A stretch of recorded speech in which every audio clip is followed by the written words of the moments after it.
Bem-vindas e bem-vindos ao canal da inovação. Hoje estamos com Felipe Teixeira, da startup Grisia, que produz bioplástico a partir de algas cultivadas. Felipe, é um enorme prazer ter você aqui hoje no canal da inovação. Obrigado por ter vindo. Eu que agradeço, André. O prazer é todo meu.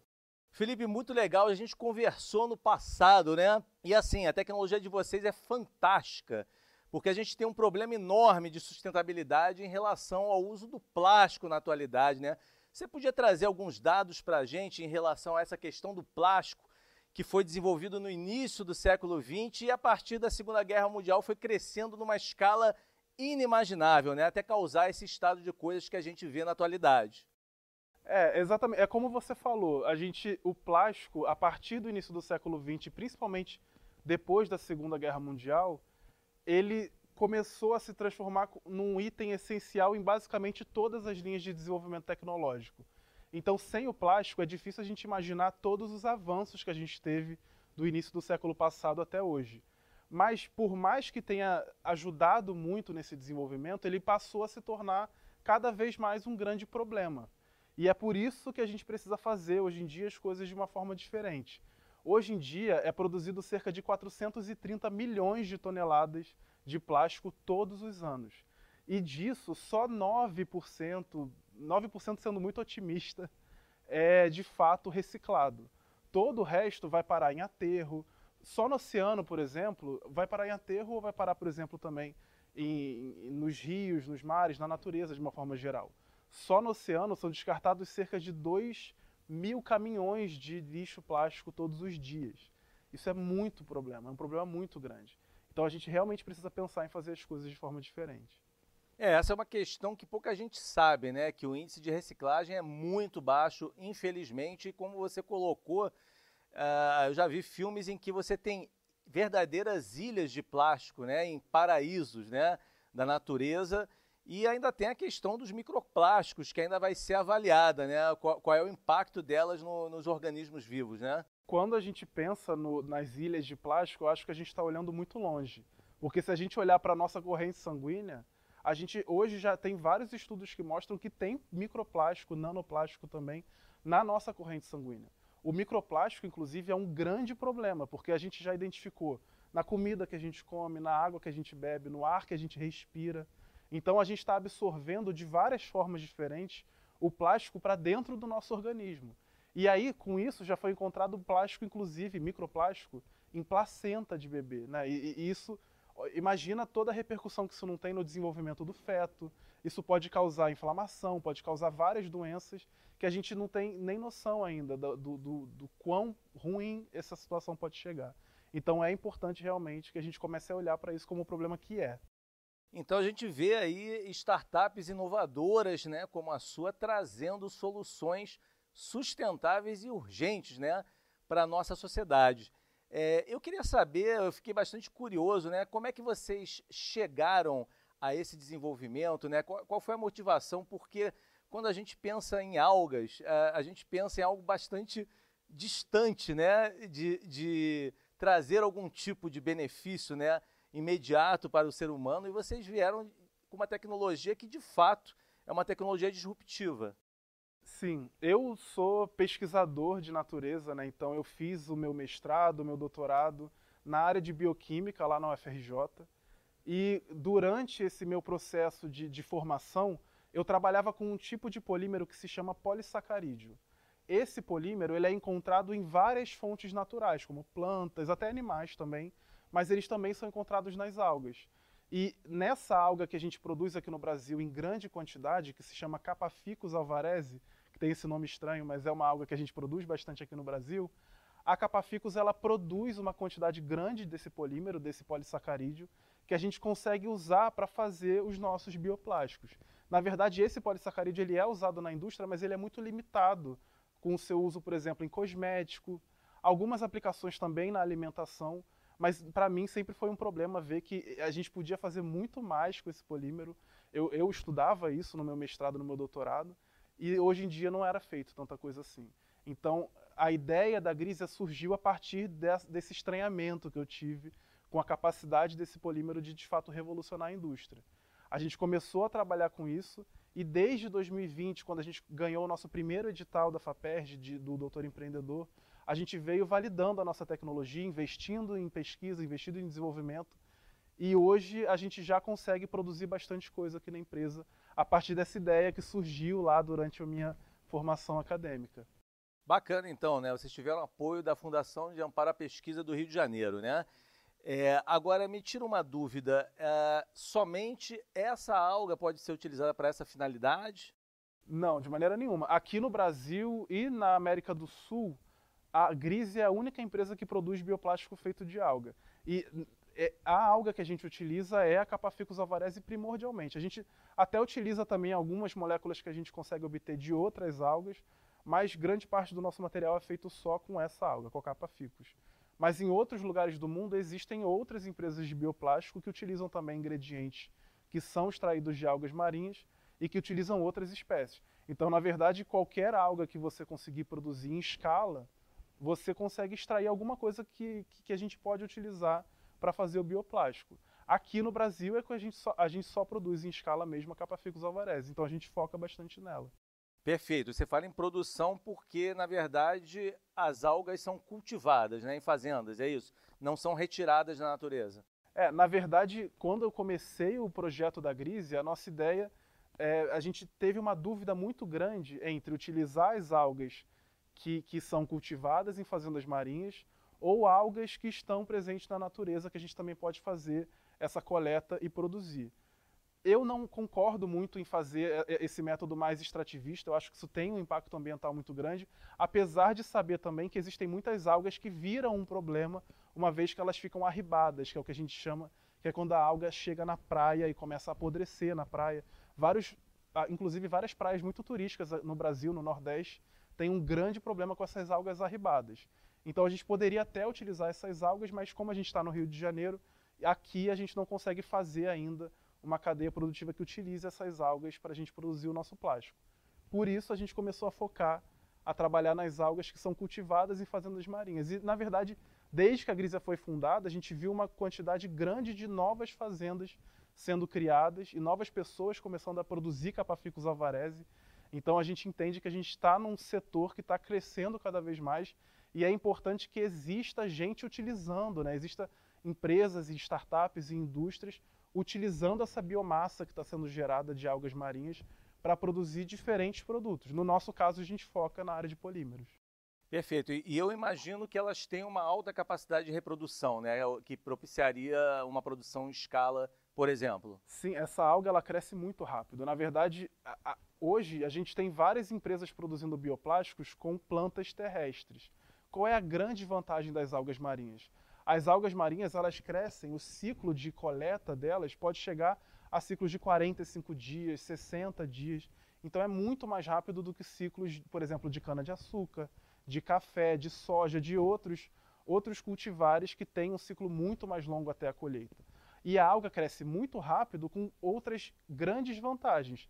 Ela não utiliza água doce, então o desperdício de água doce no agro, né, que utiliza bastante desse recurso, é um problema que a alga não ajuda a contribuir com isso, ela não usa água doce no seu crescimento, não precisa de pesticida, não precisa de fertilizante, então ela não polui. Inclusive a alga, durante o seu crescimento, ela vai tirando algumas dessas coisas que a gente considera como poluentes, que estão em excesso na água. Ela absorve para poder crescer, por exemplo, esses nutrientes que são os fertilizantes que acabam chegando nos oceanos.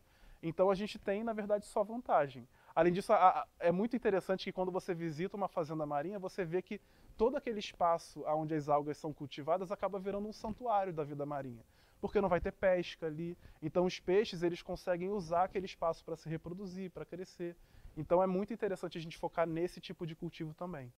Perfeito. E como funciona? Vocês extraem algum produto, algum insumo da alga e descartam o restante? Como é que funciona isso?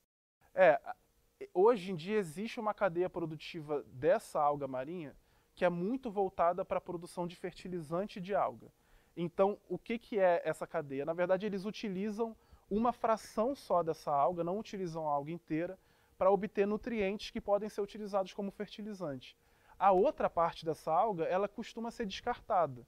Existem algumas pessoas que utilizam, mas são poucas ainda, mas ela normalmente é descartada ou em aterro sanitário ou então ela volta para o oceano, de maneira a acabar contribuindo para o problema. Então a gente entende aqui, na Grisia, que a gente pode usar essa fração que normalmente é descartada para obter os nossos polímeros, obter essas moléculas de interesse para a gente e conseguir de fato produzir o nosso bioplástico e fazer com que essa cadeia produtiva da alga seja completamente circular. Ou seja, que não tenha nenhuma geração de resíduo em nenhum ponto dessa cadeia. Esse é o nosso foco hoje em dia na estruturação da nossa produção. Pô, muito legal, Felipe. E tira uma dúvida aqui para mim. Vocês produzem vocês podem produzir essa matéria-prima, né, esse bioplástico, para que tipos de aplicações, né, que são utilizadas atualmente por polímeros? Porque o plástico ele é utilizado praticamente para tudo, né, na nossa vida, né, desde o século passado, como a gente falou, né? Na Grisia, a gente tem 3 principais linhas de desenvolvimento de tecnologia. O mais interessante para falar das 3 é que o nosso foco é sempre em fazer uma tecnologia que seja completamente integrável à maneira como a indústria já processa o plástico hoje em dia. Por que isso é interessante? Porque se você desenvolver uma tecnologia que vai precisar que, por exemplo, uma indústria de transformação de plástico precise comprar todos os equipamentos novos para conseguir usar aquela tecnologia, a adesão é muito mais complicada. Então a gente foca em fazer com que a nossa tecnologia produzida na Grisia consiga se integrar completamente à maneira como já é feito o plástico hoje em dia, só que dessa vez, ao invés de utilizar plástico de petróleo, a indústria vai utilizar um plástico biodegradável feito com alga. E a partir disso, a gente consegue fazer 3 linhas de desenvolvimento principais. A primeira são os plásticos rígidos, então são os nossos pellets de alga, que é o que a gente divulga mais aqui na Grisia. Esses pellets eles conseguem ser transformados na indústria para fazer embalagens, tampas de embalagem também. Algumas peças você consegue produzir por injeção. Então, essa é uma linha de desenvolvimento. A outra linha são os plásticos flexíveis, que na verdade quando a gente fundou a Grisia, era a nossa principal vontade era produzir aquelas embalagens flexíveis para substituir sacolas descartáveis, aquelas embalagens de roupa que a gente normalmente recebe, por exemplo, de delivery e tudo mais. Esse era o nosso principal foco, mas essa embalagem ela precisava de uma estrutura que a gente ainda não tinha e hoje em dia a gente veio desenvolvendo essa estrutura e a gente já consegue seguir também por essa linha de desenvolvimento. E uma terceira linha são os plásticos para revestimento, que podem ser utilizados também para revestir embalagem, mas a gente hoje também vem usando eles para outras indústrias que têm interesse em descarbonizar, utilizar menos carbono, utilizar menos petróleo e substituir pelo nosso plástico de alga. Legal. Então, pelo que eu entendi, as máquinas, né, os equipamentos da indústria plástica, como as injetoras, eles não precisam ser adaptados, né, para matéria-prima. Eles precisam ser adaptados em questões mais finas, mas você não precisa comprar um novo equipamento. Ok. Então, por exemplo, o nosso plástico de fontes naturais, ele é mais sensível, digamos assim, no processamento do que o plástico de petróleo. Então você não vai conseguir trabalhar com as mesmas temperaturas, com a mesma pressão, mas você vai conseguir trabalhar fazendo esse ajuste fino, mas utilizando exatamente o mesmo equipamento, o que já é uma grande vantagem. Perfeito. E outra dúvida, eu acho que é super importante, né? Como é que ocorre esse processo de degradação? Porque se o bioplástico, né, ele é biodegradável, qual é a vida útil dele e o que tem que ser feito exatamente? Porque eu imagino que ele tenha um tempo, né, de prateleira ou tenha que ser colocado em algum processo para ele ser degradado. Como funciona isso? Hoje, quando você vai desenvolver uma nova tecnologia de bioplástico, quem trabalha com isso consegue entender que fazer uma nova formulação, produzir um plástico que consiga ter esse impacto ambiental positivo, não é a parte mais difícil do processo. A gente tem 3 partes muito complicadas, se eu não me engano, 3 principais, muito interessantes, que o primeiro é você conseguir dar escala para essa produção. Então você precisa não só produzir um plástico interessante, mas você precisa fazer isso numa escala que de fato aquilo consiga chegar no mercado. Então você precisa produzir muito daquele plástico para você ter um impacto positivo no meio ambiente. E eu acho que é aí que muita gente às vezes fica tendo esse estranhamento, porque eu já ouvi, por exemplo, muita gente me falar: Felipe, eu ouço muito falar de um plástico que a pessoa faz de beterraba ou então de milho e que é um bioplástico que vai revolucionar o mercado, mas a gente não vê isso na prática. Aí eu falo, não, talvez as pessoas que desenvolveram isso ainda tenham uma dificuldade de conseguir fazer isso em grande quantidade, mas vai chegar lá, em algum momento essa tecnologia vai conseguir ser aplicada no mercado. Uma outra coisa interessante são as certificações. Então o plástico ele precisa também ser certificado para que ele de fato seja biodegradável. E existe hoje uma diferença que o público em geral não entende, muitas vezes, entre o plástico biodegradável, o plástico compostável, o plástico oxibiodegradável. Então a gente também precisa fazer uma terceira coisa, que é educar o mercado. Então mostrar não só para os nossos clientes, que são as indústrias, como também para o cliente final, o que é aquele bioplástico que ele está trabalhando. Quando você fala, por exemplo, de um plástico biodegradável e de um plástico compostável, eles são diferentes. O biodegradável ele vai ter aquela biodegradação natural, é aquele plástico que você imagina que existe quando você pensa num plástico biodegradável, mas o plástico compostável ele vai manter toda a sua característica durante o tempo que ele estiver na prateleira do mercado ou sendo utilizado na casa do cliente, mas uma vez que você coloque aquilo num sistema de compostagem industrial, ou seja, você faz uma logística reversa para que aquilo seja compostado da maneira certa, aí sim ele começa a degradar. Então é um plástico muito interessante para a indústria, mas que o público em geral às vezes não entende muito bem a diferença.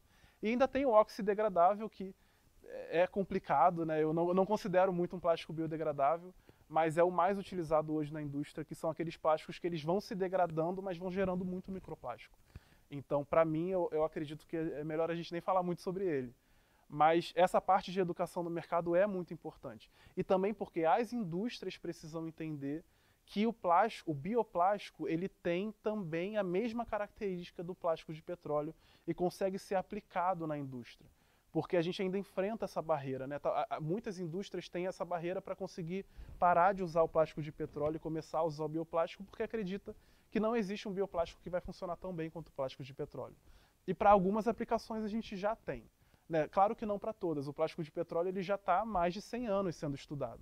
Então tem muitas aplicações que realmente o bioplástico ainda não conseguiu chegar lá. Mas para outras ele já conseguiu e é importante que a gente comece a usar ele para que a gente consiga pelo menos diminuir o impacto do plástico de petróleo. O de vocês é compostável, então?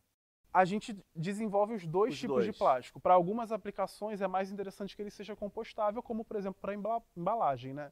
Para fazer as nossas embalagens a gente precisa que ele dure o tempo de prateleira e dure o tempo que ele está na casa do cliente, mas que ele se degrade no final.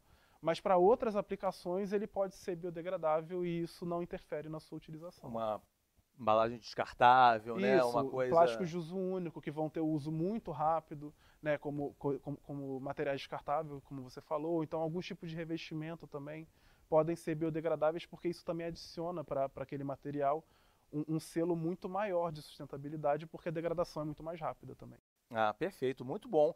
E então, agora a minha dúvida, né? Pô, o que falta aí para a gente explodir aí nesse mercado, né? Quer dizer, eu fico imaginando os desafios que vocês enfrentam, além, obviamente, que a gente sabe que tem um certo conservadorismo, né, quando vem uma matéria-prima nova, um material novo, mas como é que fica a exigência de testes, certificações, né? O que são os maiores desafios aí, as barreiras de entrada na indústria?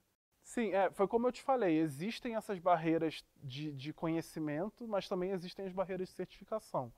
Hoje, na Grisia e em outras empresas também que estão desenvolvendo outros tipos de bioplástico, a gente está numa fase em que a gente já desenvolveu a tecnologia e agora a gente está fazendo essa validação tanto em laboratório como também validação no mercado. Então, fazendo vendas menores para clientes que conseguem testar o nosso produto, validar se ele está atendendo às características que ele gostaria que tivesse quando ele contratou a gente para fazer esse desenvolvimento. E uma vez que a gente consiga, de fato, ter aquele produto ideal, a gente consegue obter certificações. E existem várias agências que fazem essa certificação, até porque existe muita enganação também, né? Existem algumas empresas que fazem o que a gente chama de greenwashing. Então, vendem um plástico como sendo sustentável, mas que ele, de fato, não é sustentável. Ou porque gera microplástico, ou porque ele não é tão biodegradável quanto a empresa faz parecer durante a sua divulgação. Então é importante que todo plástico seja de fato certificado. E é para isso que essas agências existem. E é importante também que o público comece a exigir esse tipo de certificação quando vai comprar um produto que é biodegradável, até para poder saber que aquilo de fato funciona. Muito bacana. Olha, Felipe, muito obrigado aí pela entrevista, te agradeço mais uma vez e estou torcendo aqui pelo sucesso da Grisia, porque o impacto aí na nossa sociedade, né, de consumo, nossa sociedade industrial, será gigantesco. Eu que agradeço pelo convite, muito obrigado. E você que assistiu o canal da Inovação, vamos apoiar atitudes mais sustentáveis. Obrigado.